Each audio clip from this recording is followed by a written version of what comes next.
Welcome everybody and good evening. This is a blockchain special interest group webinar, and the topic for the presentation today is the future of cross-border payments.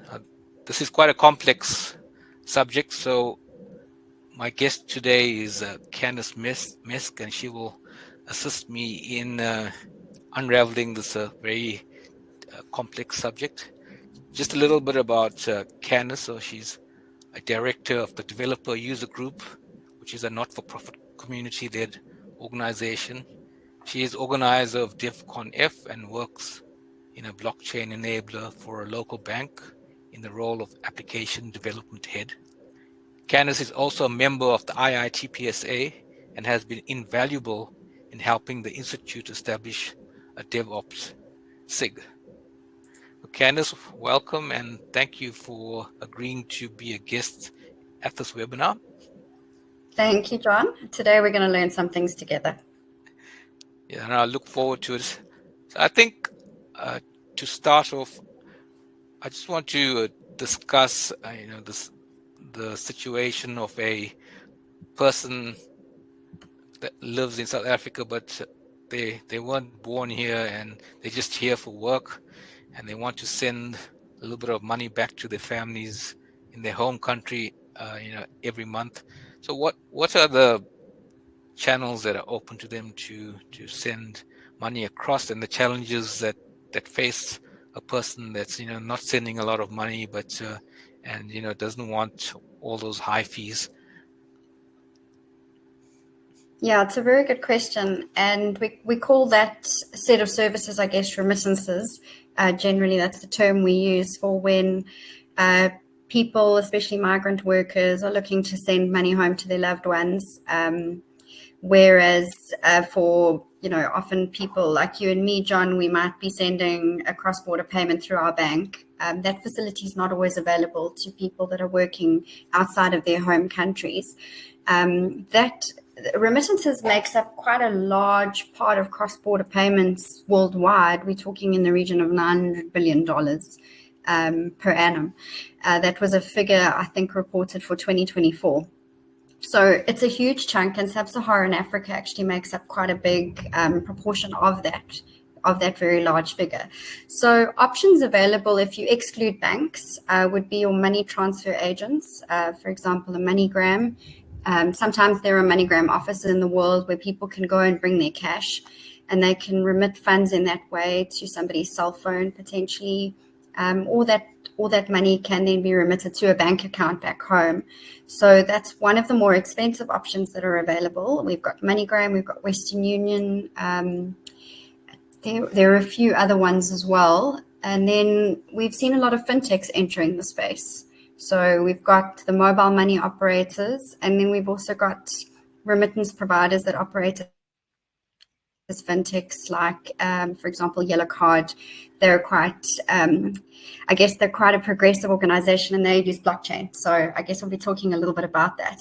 Yeah. But these are very expensive options. I mean, aside from the fintechs that have come in and really disrupted the space, and their fees are low to no fee at all, the traditional remittance providers were charging something like $6 or $7 per $200 sent, which is quite a huge chunk of money.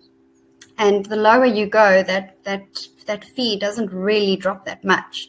So your barrier to entry is still pretty high. Okay, thank you for that. And if we look at the situation of corporates and high net worth individuals, so they would send possibly millions of dollars across as payments.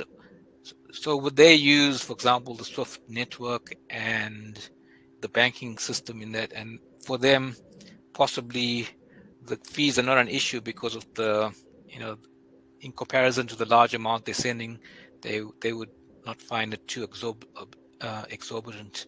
Is that correct? Yeah, I mean, SWIFT has, I guess, become the status quo or the de facto standard. It's about 50 years old. SWIFT is a messaging service, if you like, where banks have got arrangements where they hold funds for one another, if that makes sense. So SWIFT is just the means by which the information reaches the other bank to say that funds have been moved across. And that can take a couple of days. But yeah, I think the typical cost of a SWIFT is around 500 Rand plus a small percentage on the value that's been sent across borders. So that is traditionally how it's done. We have accounts at a bank, we put our money there, we trust in them, they do all the right processes, and they make it possible for funds to move across border. And for many years, this was really the only option. I think I have used SWIFT a couple of times. What I've found is that, once it reaches the correspondent bank, it's actually very difficult for your home bank to now track the transaction.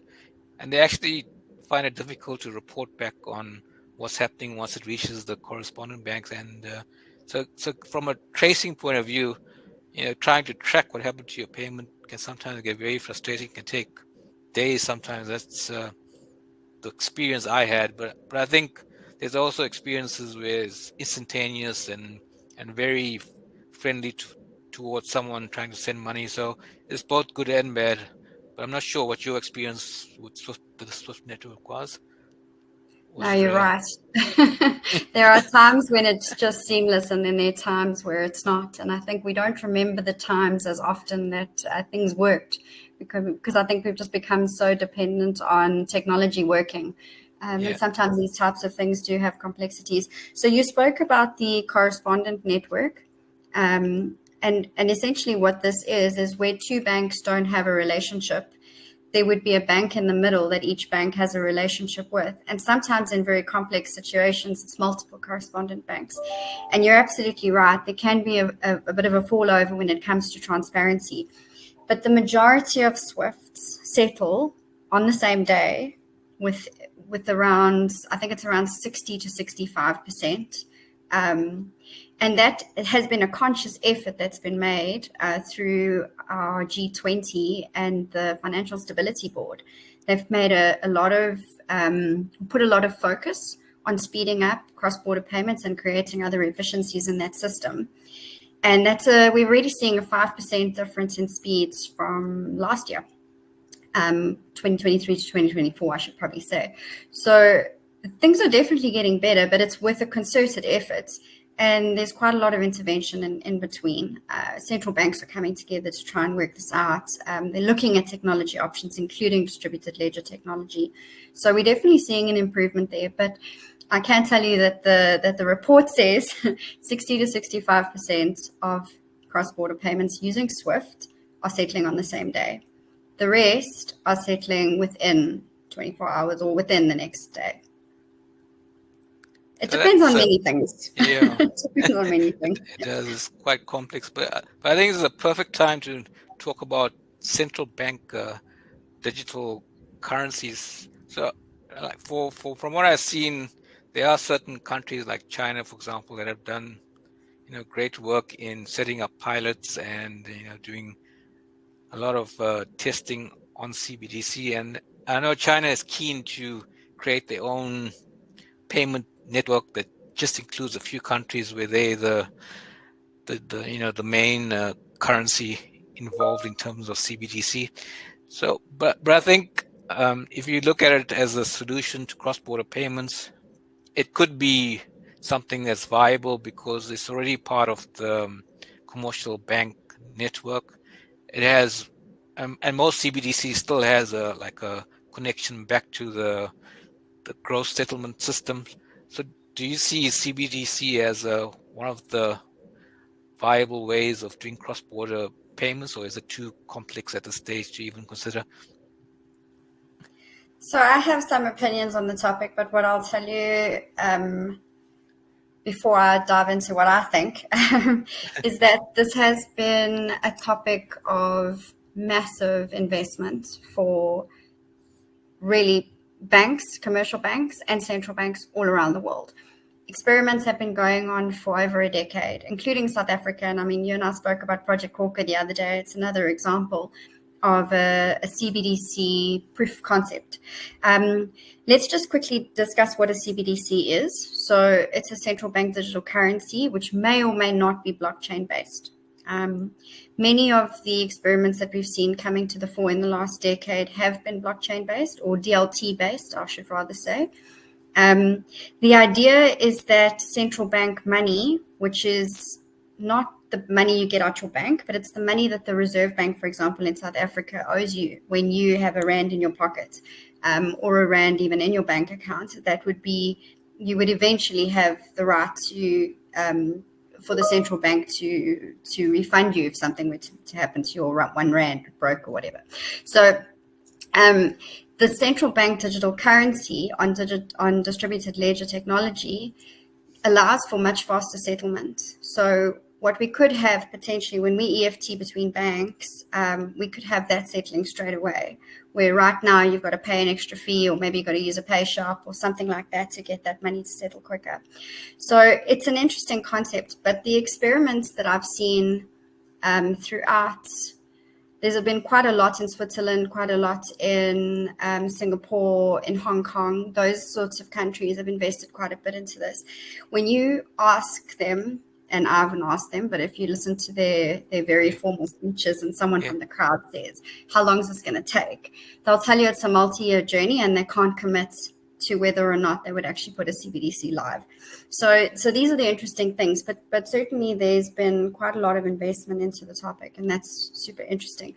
Will that be quicker than some other kind of cryptocurrency, for example, or other token on blockchain that the commercial banks perhaps put in place, or even fintechs put in place? I couldn't say, but it's my sense CBDCs are still quite a way off. I think that's quite a good answer, because CBDC is, in a state of research and flux at the moment. And I think this would also be a good time to talk about Ripple and the XRP and those kind of solutions, blockchain based. Ripple has been around for a number of years, and I think it has proven itself to be a reliable technology. And I know there are quite a number of people I've spoken to that are quite excited about its use as a cross-border payment solution. And I think that it is a viable option, but what are your thoughts about Ripple and XRP being used as a cross-border remittance solution? I've started looking at that solution maybe about a year ago. I was actually doing research into what could disrupt retail forex, as an example, and I had a look at this and I was quite impressed by it, and I see that it's only grown since I first had a look at it. So I think it's certainly a very promising solution. Ripple as a company has, this is one of their products. They do other things as well. They acquired a business called Mataco a couple of years back that does institutional custody of digital assets. So they've certainly, I think, got a great reputation for being a trusted blockchain technology business. And of course, they have their own cryptocurrency, XRP, which has been around a number of years. I don't know if it's in the top 10, but I think it might be. So their payments network is a very interesting concept. So the idea is it's an alternative to a SWIFT, but built on distributed ledger technology, which provides us transparency, speed, and quite a lot of cost efficiency. So instead of using SWIFT, and banks, when they have SWIFT, they have these funds they hold on behalf of one another called nostros and vostros, right? That wouldn't need to exist anymore. If XRP, for example, was used to bridge two fiat currencies on either side. So one bank issues the instruction to Ripple, Ripple swaps that fiat into XRP, swaps it to fiat on the other side, and boom, the transaction's done in a matter of milliseconds, and it costs like next to nothing. It's brilliant. What it requires, though, to be really, really successful is to have more participants on it. So last time I checked, it had around 300 financial institutions participating on RippleNet for their payments optimization, I guess. That compared to Swift is quite small. Swift has got many, many thousands of participating institutions. So once more adopters are on board, and adopters are not individual users here, they're businesses, they're financial institutions. When we see more of them on board, we'll see this thing grow at an exponential pace.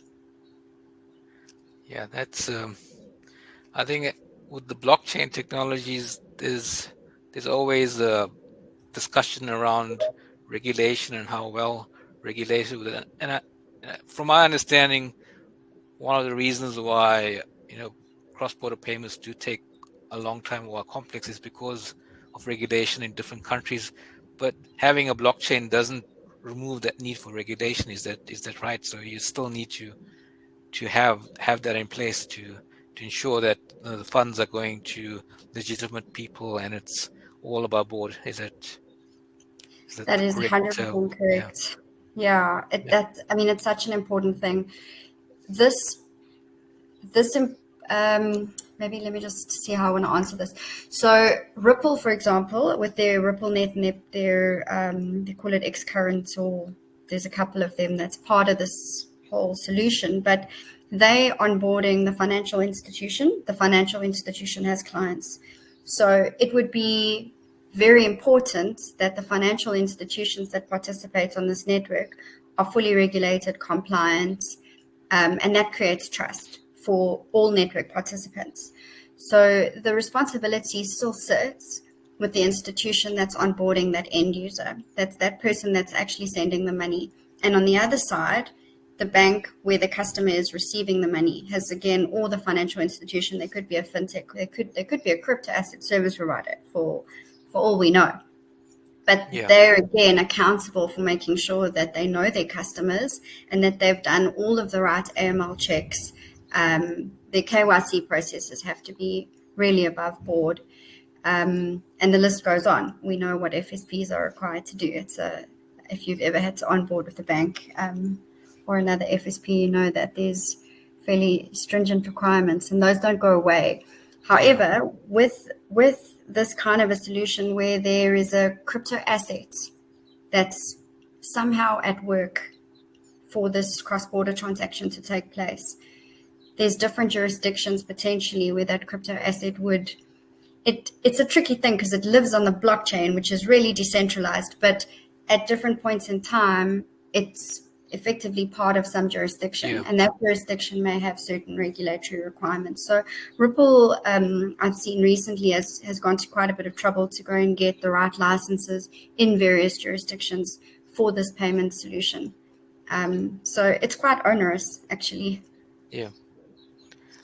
I also noticed that, with blockchain technologies, they are regarded as, open and transparent. So with typical blockchains, you're able to see transactions using a blockchain explorer, for example.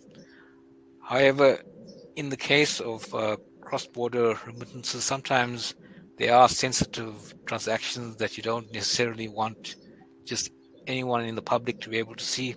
So in terms of Ripple or XRP, do they have any means of applying privacy on top of their transaction on the blockchain so that it prevents, unauthorized people from viewing certain transactions, or is there some kind of mechanism in place for that? I believe they have a private permission network for the payment solution. I could be mistaken though, so it's probably a good thing that we check that. There are, when you have a network that you're managing as an organization, so in other words, a kind of it's not fully decentralized in the same way that Bitcoin is, you have the opportunity to set that network up as private and permissioned, which means that access to the contents on that network are restricted according to who's got the rights to see. So it would be my expectation that this would not be a public ledger that everybody can just go poke into the Block Explorer and go and have a look at what's happening. But there would be transparency available to Ripple and potentially to the network participants.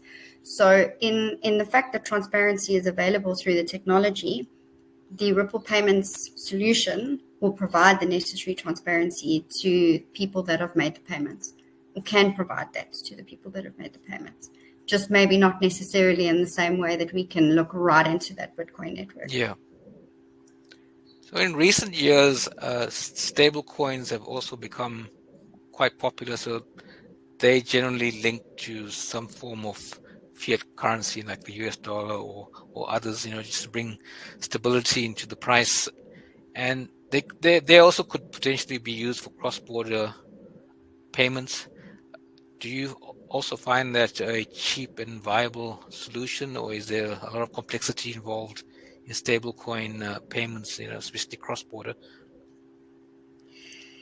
It's a big question. They are. I should say who they are. But if I listen to panels at international conferences, many people are using the term killer app for payments. Stablecoins on the next killer app for payments. Yes, is the short answer. They can be a very effective means of doing remittances. But again, you've got to look at the regulatory environment and what's allowed. In our country, I cannot just send USDC to my friend in Egypt because that'll be considered an externalization. But if I've got a remittance provider that's prepared to accept my rands, and there are those providers that do, they can use USDC to quickly get the money to Egypt. And that person can withdraw it as fiat. So it's quite effective, again, as a bridge, for sure. And for those that want to hold it, it's a great hedge. So not necessarily a payments use case there, but a lot of people in Africa are preferring to have a USD stablecoin because it's cheaper to buy that as opposed to buying dollars at my bank, potentially. And I can move that around on the continent as long as I stay within the bounds of the law and the regs. Perfect. So now is the really difficult question. Okay, so the future of cross-border payments, and how do you see it? Is it a combination of SWIFT and a few stable technologies like maybe XRP and Ripple, or will SWIFT always remain the dominant means of doing cross-border remittance? And I think there could be quite a few possible futures, but do you see banks adopting blockchain technologies or stable coins? I know as in your capacity you can't talk too much about what particular banks are doing, but do you have a sense that they may adopt blockchain, or is it they primarily still continuing SWIFT in the future? It's a really good question, and no one's got a crystal ball, right? So I can tell you what I'm seeing, and we can, I suppose, infer from that whatever we choose. My sense is that SWIFT is innovating at quite a rapid pace. They want to be here to stay. And in order to be relevant long into the future, they've got to compete. There is a SWIFT, what do they call it? I think it's a Global Payments Initiative called SWIFT GPI. And they've already figured out how to settle transactions in like an hour, for example. So SWIFT is definitely, they're in the race. They're not giving up. How long they can stay in the race, I guess that will be determined. So my sense is that we'll still see SWIFT for quite a while. What are banks looking at? So many banks internationally, and I always think of JP Morgan because they're such a great example of this, have done some of the participation in the experiments with central banks and other authorities, like the BIS and the IIF and all these people. So they've been there at the forefront of innovation for a very long time and have actually built their own solutions that are independent. JP Morgan has built something that I won't say is similar to the Ripple's payment network, but also works using DLT in the middle to speed up cross-border payments for anyone that's participating with them. So this already exists, and they did that without utilizing a third party. They've really shown that this can be done, but their team is like 500 people strong or more. They've been going at it for many, many years. And in South Africa, I think we've put a fair bit of time and effort as well into these types of projects, these proofs of concept. And we have options available to us. And those are within the law and within the regulation that would be potentially possible, but takes a whole lot of work to integrate. And that's going to be the challenge when, you know, banks and large financial institutions and central banks have been relying on technology and solutions that are heavily, heavily integrated. To switch that out overnight is quite a difficult thing to achieve. But are financial institutions looking at distributed ledger technology to solve some of the inefficiencies? I won't say there are many inefficiencies anymore. We've definitely gone a long way to making cross-border payments a little bit more easier and quicker for people. But there's an opportunity, and it's not lost on the financial institutions, for sure. Will it be CBDC? Will it be a crypto? Will it be a stable coin? Or will it be some other token? My gut feel is that it'll be some other token. It'll be some tokenized form of something which exists today, whether that's money. We could talk about tokenized deposits, money that belongs to a commercial bank, or it's some other kind of token that resembles what's maybe sitting in a Nostro or Vostro type of setup. There's many different options. That would be my guess. Thank you for helping us understand this area. I think we've covered quite a bit of ground, and it's time to wrap up the discussion. Do you have any parting comments you'd like to make, or has everything been said in your answer so far? I'm sure there's many more things that can be said, John. Maybe through the Q&A it will emerge. That's fine. Thanks very much for helping us understand the area and for your knowledge in sharing it with us. So I'm going to have a look at the chat and Q&A to see if there's any questions. So if anyone wants to ask questions, please put it into the Q&A only section or the chat so that I can see them. Okay, we have one from Terence Govender. He asked, do you think the future will be to remove third-party payment providers? The TPPs. Who knows? Hey, John, do you have any thoughts on this? No, I think if you look at the landscape of payments, they all are playing a part in important part of the entire cog that takes place. So I don't think they will be entirely displaced, but I think there will be greater cooperation amongst all the different parties, because in the end that's what will make it a more efficient and better network. But other than that, I don't have a crystal ball into it, but I think they will remain. Yeah. And yourself? Yeah, I feel like the way things are moving, there's a very strong principle of do no harm that comes through from the likes of the financial stability boards. And when I speak to fintechs in South Africa as well, there's a feeling of there's place for everyone. And we can make the ecosystem great if everybody participates and does what they do well. We really can create something that we can all, as South Africans, be very proud of. So that that would be my local take. Everybody's got to innovate all the time. It's the law of how business works. If you don't continue to stay relevant, unfortunately you get moved out. So will some of the way in which the TPP's work change? Maybe. But will there be time and tolerance? Yeah, I believe there will be. I don't think anybody's out here to just totally wipe out anybody else's lunch.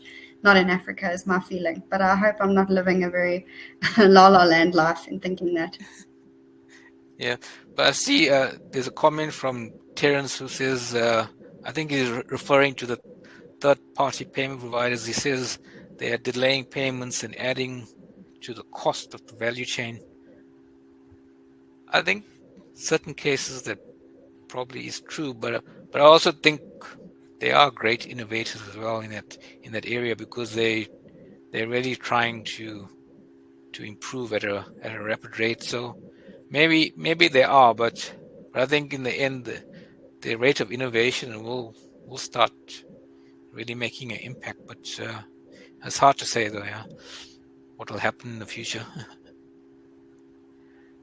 Okay, I don't know if there's any other questions. I can't see anything ready. So if anyone wants to put a last question in, now's the time. So I think Terence once again says crypto stable coins will by default remove them. Not so. Where I is think that? in terms of third payment, providers, I think he's asking if crypto stable coins will by default remove them. I think that's difficult to say as well. It really depends, right?